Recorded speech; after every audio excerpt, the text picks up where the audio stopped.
শুভ বিকেলবেলা বন্ধুরা, তোমরা সকলে কেমন আছো? আমরা ভালো আছি। আর আমার নতুন একটা ভিডিওতে তোমাদের সকলকে জানাই স্বাগত। আর অনেক দিন পর আবার ভিডিও করলাম। এখন ভিডিও রেগুলার করা হচ্ছে না, কারণ এত কাজের চাপ বেড়ে গেছে আমার একার উপর। হ্যাঁ, কারণ হাজব্যান্ডের দিকটাও দেখতে হচ্ছে, মেয়ের দিকটাও দেখতে হচ্ছে, আবার ঘরে সব কাজকর্ম সেরে মানে ভিডিও করার আর সময় পাচ্ছি না। হ্যাঁ, ভিডিও করতে গেলে এইদিকে সব দেরি হয়ে যাচ্ছে, সেই জন্য রোজ রোজ ভিডিও করা সম্ভব হচ্ছে না। তো মা এসেছে, মাকে নিয়ে একটু বাজারে বেরিয়েছি। মা বললো তাহলে চল মেয়ের জন্য কেনাকাটি করতে। হ্যাঁ, এবছর তো মনে করো হাজব্যান্ড বেরোতেই পারবে না। আর অন্য বছর মাও আসে, মা, আমি, মেয়ে, হাজব্যান্ড চারজনে মিলেই আমরা বেরোই। হাজব্যান্ড বাইকে করে যায় আর আমরা টোটোতে করে যাই। এই দেখো মা এসেছে। তো মা বললো তাহলে হ্যাঁ, যেহেতু হাজব্যান্ড বেরোতে পারবে না বলতে কি, টোটো করে যাওয়া যেত, কিন্তু পায়েরও যে আঙুলের অবস্থাটা হয়েছে, আঙুলের সাইডটা একটু ফেটে গেছে কোণের দিকটা, সেই জন্য পায়ে অতিরিক্ত ব্যথা। আর সেই পা নিয়ে অতক্ষণ ধরে ধরে ঘুরে ঘুরে শপিং করা সম্ভব না। নিয়ে হাজব্যান্ড বললো তোমরা যাও, আমি বাড়িতে থাকি। তো এই দেখো নতুন উদ্বোধন করেছিল বাজার কলকাতায়, সেখানেও গেলাম। সেখানে গিয়ে দেখলাম দু একটা দেখে টেখে তারপরে আবার অন্য আর একটা দোকানে এসে জুতো টুতো কিনে মেয়ের জন্য, তারপরে এ দেখো মোমো কিনে বাড়ি ফিরেছি।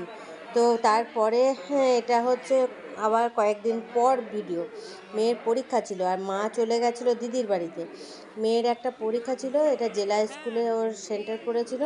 তো আমি নিয়ে গেছিলাম দুপুর দিকে, 2টোর থেকে পরীক্ষাটা ছিল। তো খাওয়া দাওয়া করে তারপরে আমি নিয়ে গেছিলাম টোটোতে করে নিয়ে গিয়ে ওকে স্কুলে করে পরীক্ষা হলে বসিয়ে দিয়ে তারপরে আমি ওখানেই বসেছিলাম। অনেক গার্জেন ছিল। তো তারপরে পরীক্ষা শেষ হওয়ার পর একদম নিয়ে বাড়ি ফিরেছি। শুভ সন্ধ্যা বন্ধুরা, শুভ সন্ধ্যা নেই, অনেকটা রাত হয়ে গেছে। সন্ধ্যে থেকে আটা মাখলাম। তারপরে আজকে তো মেয়ের যেহেতু পরীক্ষা ছিল, তো কোনো রকমের রান্না বান্না সিদ্ধ ভাত করে খেয়ে দিয়ে গেছিলাম। তো চিকেন এনে রেখেছিল, তো চিকেনটা করা হয়নি। তো কিছুটা চিকেন এখন রাতে করতে নিয়েছি, এই যে বানাতে নিয়েছি দেখো, রুটির সঙ্গে খাবো বলে। তো প্রথম আমি ওই কুমড়ো আলু ছোলা দিয়ে তরকারি করে গেছিলাম, ভাবলাম ওইটা দিয়ে রাতে রুটি খেয়ে নেবো। তারপরে হাজব্যান্ড মেয়ে সবাই বললো যে তাহলে চিকেন অল্প করে করো, রুটি দিয়ে খাওয়া হবে। রুটি বানানো হয়ে গেছে। সন্ধে টন্ধে জেলে আটা মেখে তারপরে এই পেঁয়াজ টিয়াজ কুচি করা, রসুন বাটা ছিল না, আদা বাটা ছিল না, ওগুলো সব করলাম। আলু ছিল, আলু ভাজলাম। এসব করতে করতেই অনেকটা দেরি হয়ে গেছে। রুটিটা হয়ে গেছে, এবার চিকেনটা হয়ে গেলে তাহলে গরম গরম খাওয়া দাওয়া করবো। চলো, আর আজকে অতিরিক্ত গরম, এত গরম সে বলার নয়। চলো এখন ঝটপট এটা বানিয়ে নিই, তারপরে খাওয়া দাওয়া করবো। দেখো চিকেন একদম রেডি। এবার চলো খাওয়া দাওয়া করে নিই, কারণ রাত হয়ে যাচ্ছে অনেকটাই। ঠিক আছে, এবার অফ করে দেবো। তারপরে এবার রুটিটা রেডি করে চলো খেয়ে নিই। খাওয়ার প্লেট রেডি করে নিয়েছি, চলো এবার খাওয়া দাওয়াটা করে নিই। সুপ্রভাত বন্ধুরা, তোমরা সকলে কেমন আছো? আমরা ভালো আছি। আমার নতুন একটা ভিডিওতে তোমাদের সকলকে জানাই স্বাগত। আর অনেক দিন পর আজকে আবার ভিডিও করলাম। আজকে হচ্ছে 7 তারিখ, সেপ্টেম্বরের 7 তারিখ আজকে। তো এদিকে সকালে উঠে সব বিছানা টিছানা ঝেড়ে ঝুড়ে পরিষ্কার করা হয়ে গেছে। চান টান তো আগেই করেছি। তো তারপরে ঠাকুর পুজো হয়ে গেছে, এখন জলখাবার নিয়ে বসেছি। মেয়ে জলখাবার খেয়ে দিয়ে পড়তে চলে গেছিলো, হাজব্যান্ডকেও জলখাবার দিলাম, আর আমি এখন জলখাবার নিয়ে বসেছি। হ্যাঁ, তারপরে রান্না বান্না করবো। তো চলো জলখাবারে আজকে কী আছে তোমাদের দেখিয়ে দিয়ে তারপরে খাওয়া দাওয়াটা সেরে রান্না বান্নার দিকে যাব। আজকে জলখাবারে উপমা বানিয়েছি, দারুণ হয়েছে। দেখো বন্ধুরা, জলখাবার খেয়ে দিয়ে রান্নার দিকে চলে এসেছি অনেকক্ষণ আগেই। এদিকে সব জোগাড় করে নিয়েছি, আলু কেটে আলুটা ভেজে নিলাম, আর এখানে পেঁয়াজ ভাজতে নিয়েছি, কারণ আজকে চিকেন রান্না করবো। হ্যাঁ, তো ভাতটা হয়ে গেছে, চিকেনটা করলে হয়ে যায়। তো এমনি সব আর কিছু রান্না করবো না, কালকের একটু তরকারি আছে। আর মেয়ে চান টান করে পড়তে গেছিলো, মেয়ে তো পড়ে অনেকক্ষণ আগেই চলে এসেছে। তো মেয়ে চান টান করে আবার মেয়ের আবার নিমন্ত্রণ আছে। বড় ননদ মানে বড় পিসির বাড়িতে ওর নিমন্ত্রণ। ওর আমার বড় ননদের বাড়িতে নিমন্ত্রণ। তো চান টান করে গেল। এবার চিকেনটা বসিয়ে দিয়ে তারপরে আমি হাজব্যান্ডকে চান করাবো। আর আজকে টুটুদা বাড়ি যায়নি, এখানে আছে, ডিউটিতে গেছে। তো তো এসে টুটুদাও খাবে, সেই জন্য ফটাফট এটা চিকেনটা বানিয়ে নিলে হয়ে যাবে। কারণ এটা মশলাটা কষিয়ে কষিয়ে চিকেনটা তো কি বলে দই আর দিয়ে নুন দিয়ে মাখিয়ে রেখে দিয়েছি, দই নুন মাখিয়ে রেখে দেওয়া হয়েছে। আর এদিকে পর্দাগুলো এক এক করে সব কেচে নেওয়া হচ্ছে। আবার তো মনে করো এবছর তো ঝাড়াঝুড়ি সেরকম কিছু করতে পারবো না, সব কিছু নামিয়ে টামিয়ে হবে না এবছর ঝাড়াঝুড়ি করা। হতো ওই ওপর যেটুকু পারবো সেটুকু ঝাড়বো, কারণ এবছর হাজব্যান্ড তো কিছু পারবে না করতে, ওই সব কিছু নামিয়ে করে ঝাড়তে পারবে না। তো সেই জন্য ওপর যতটা পারবো আমি আপনার ঝেড়ে ঝুড়ে নেবো।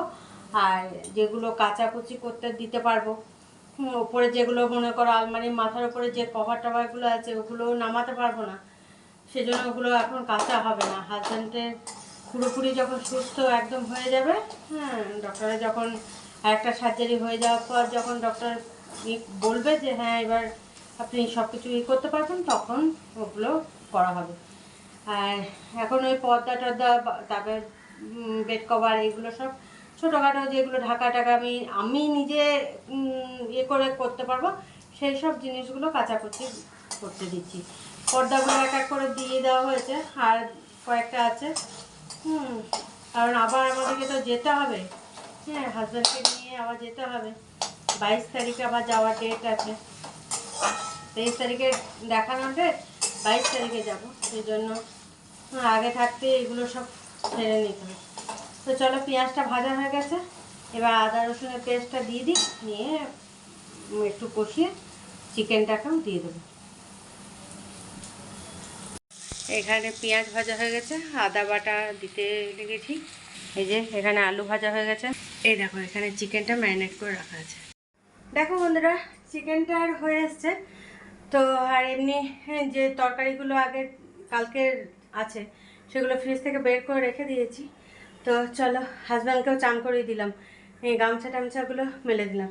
এবার চিকেনটা দেখে নামিয়ে নিই, তারপরে বাকি কাজগুলো সেরে নিয়ে খাওয়া দাওয়া করে নেবো।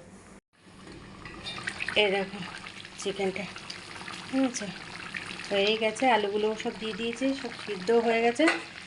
এবার নামিয়ে নিতে হবে। আজকে তো শুধু চিকেনটাই রান্না করছি, কারণ অনেকটাই দেরি হয়ে গেছে। তো চলো, এটা গ্যাসটা অফ করে দেবো। আর এখানে দেখো কালকের পেঁপে আলু ছোলা দিয়ে তরকারি আছে, আর এটার মধ্যে ডাল আছে, এগুলো একটু গরম করে নেবো। শুভ সন্ধ্যা বন্ধুরা, দেখো সন্ধ্যা টন্ধ্যা জেলে এখন আমি রাতের খাবারের জন্য চলে এসেছি। রাতে রুটি বানিয়ে নিলাম, আর এদিকে অল্প একটু চিকেন ছিল, তো সেই চিকেনে চিলি চিকেন বানাতে নিয়েছি। তো ঝটপট বানিয়ে নিই, কারণ আজকে তাড়াতাড়ি খাওয়া দাওয়া করে নিতে হবে। আজকে যেহেতু গ্রহণের ব্যাপার আছে, সেই জন্য তাড়াতাড়ি খাওয়া দাওয়া সারবো। ওইদিকে সব চিলি চিকেনের যা জোগাড় করা কেটে কুটে রেডি করে সব জোগাড় করে নিয়েছি। তো এটা ভাজা হয়ে গেলে ঝটপট ঝটপট করে বানিয়ে খাওয়া দাওয়া করবো। তো চলো, আর দেরি করছি না, এখন আর পুরো চিলি চিকেন বানানো তোমাদের সঙ্গে শেয়ার করছি না, সবাই জানো, কারণ চিলি চিকেন শেয়ার করতে গেলে অনেকটা দেরি হয়ে যাবে। দেখো বন্ধুরা, চিলি চিকেন বানানো কমপ্লিট হয়ে গেছে, এবার খাওয়া দাওয়া করতে বসবো। মেয়েকেও দিয়ে দিলাম, আর এই দেখো এখানে আমার আর হাজব্যান্ডের রেডি করা আছে, দেখো তোমাদের দেখায়। এই দেখো আমাদের খাওয়া রেডি করে নিয়েছি, তার সঙ্গে রসগোল্লা আছে, এই দেখো এখানে রসগোল্লা আছে। তো চলো এখন খাওয়া দাওয়া সেরে নিই।